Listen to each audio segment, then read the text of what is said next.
Next up, at UFC 320, we have the featured fight of the evening. We have a light heavyweight banger in a division that absolutely needs another star. We have Jiri Prochazka taking on Khalil Rountree. Jiri Prochazka 31-5 in his career, 3-2 in his last 5. He is alternating wins and losses, taking on Khalil Rountree, 14-6 in his career, 4-1 in his last 5. Why do you say Khalil? What is it? Khalil? Khalil. It's Khalil. Khalil. L-I-L. Khalil. Yeah, Khalil. Khalil is not smooth off the tongue.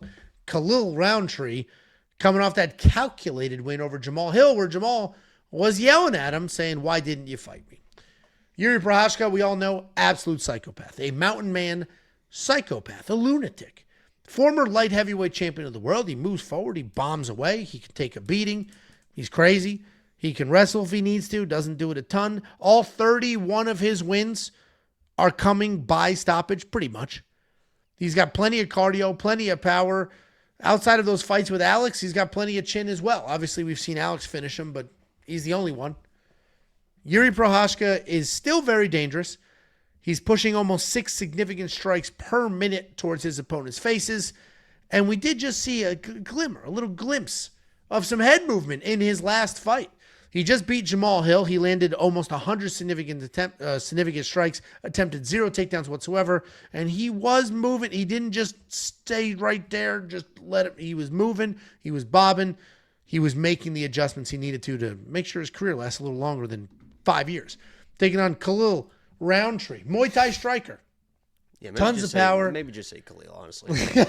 Tons of power. You can't pull that off. He's got tons of power. He can knock anybody out. He's lightning fast. He'll blast your legs. He'll come up top. He can do everything except wrestle. He has quite literally attempted 0 takedowns in his 17-fight UFC career. 0. Takedown defense is 58%. He is coming off his own win over Jamal Hill, where he put the leg kicks out there early. He stayed cautious. But we saw in that fight with Alex Pereira, when he earned that title shot after, a 5-fight win streak, we saw that he's got dog in him too. He took a beating. He kept moving forward. He landed clean a few times. He did not quit. His body eventually just quit on him. Khalil Rountree is a good fighter. He's fast. He's powerful. He's aggressive.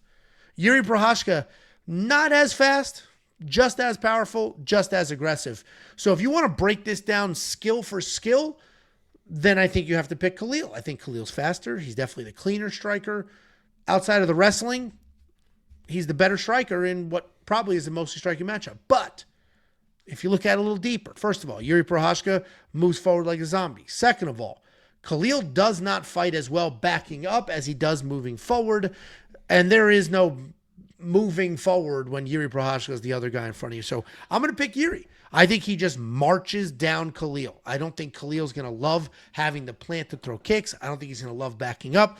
That's what happened in the Alex fight. Alex kept backing him up. So Yuri's the pick. I think this is a 50-50-ish fight, or certainly closer to that than it is to these odds. But Yuri's going to be the pick because literally the forward pressure, I think, is going to be too much for Khalil and get him out of a rhythm. What do you think, Jacob?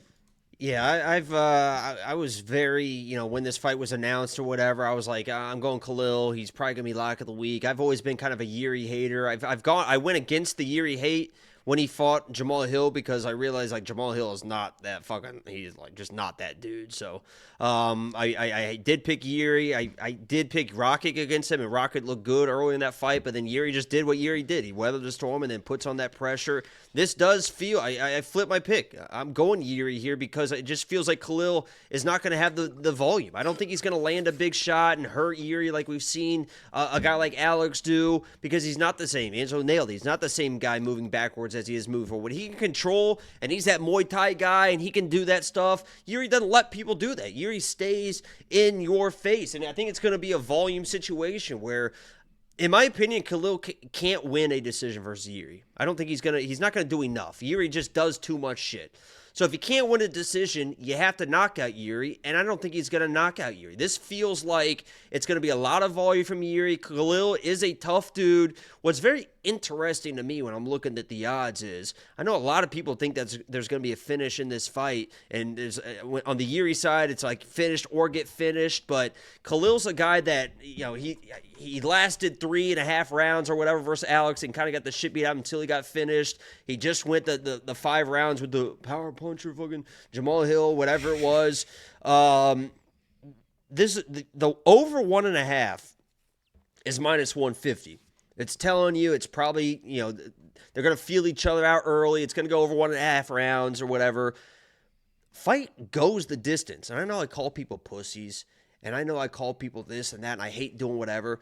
Over 1.5 being -150, but fight going the distance in this fight at +225 seems pretty wide to me. There seems to be a mistake there in some sort of way. Over 1.5, -150, but going the distance, because it seems like if it goes over 1.5, I know a lot of the keep finishes. going. Yeah, I mean, there's been a lot of second round finishes for Jiri and all this stuff, and he's been finished in the second round, but Khalil has shown durability. It seems like, to me, Jiri by points is an interesting play, +400. I'm taking Jiri here because I think it's a volume thing. I respect the toughness of Khalil. But I got to go Jiri, and I think that Jiri by points +400 is an interesting play. Yeah, I mean, I don't hate. If I'm saying over, if I'm saying somebody by points, you might want to pay attention. I don't hate that because I agree. I mean, there may not be obviously they both can be finishers, but Jiri, fucking Jesus, stop it. It's a well-behaved dog. Jesus Christ. She's wide awake. Just those puppy teeth are insane. Jiri is a finisher, but he can spend some time waiting, moving forward, marching a little bit, not just going crazy, getting after it. And like you said, Khalil showed us how insanely tough he can be. We saw that in the Alex fight. And he is a dangerous guy. I think Jiri's going to respect him early. I mean, I don't know. He's faster. Khalil's faster than Jiri. So Jiri might get hit a few times and then potentially even look to wrestle. Go watch Jiri versus Alex 1. That was sloppy as shit. Yeah. Just sloppy, awkward fight. So I don't hate that. I do like the over 1.5 for sure. The decision or full blown. Seems like everyone just it's one of those fights where everyone just expects, oh, of course there's going to be a finish. And then it's like, oh, yeah, both these guys are tough. Like, you know what I mean? It's like, yeah. Oh, yeah, we forgot that both these guys are tough. Well, and actually, Tom in Colorado said it best. He said, any bet you place on this fight will be loaded with anxiety. And that is true. Because this will be a tense fight, and that's why we love these things. These matchups are great. And this division needs, and I know these are not fresh faces. They both fought for titles. They both lost. One of them multiple times. The division's kind of weak right now, so one of them, they either need an absolute war between the two of them or a very clean, straightforward win from one of them. I mean, how good of a card is this? It's a fun fight, dude, and not having a pay-per-view in over a month, it's like, this is nice. I'm looking hopefully, forward to it. Obviously, we lost the Atiba fight. Hopefully, if we're going to lose they'll one, get him somebody. That's fine. It's obviously that sucks. I was going to play the under 1.5 on that one and parlay it with fucking literally everything. Yeah, he was going to knock Ozzy Diaz out immediately. Yeah, and I mean, the under, when I first started parlaying, it was only like -275. I was like, Jesus Christ. But we kind of knew how, there was no real tense. What's going to happen. It was going to be fun to see it or whatever, but so if we're going to lose a fight, let's just keep it at that and let's just keep the card together.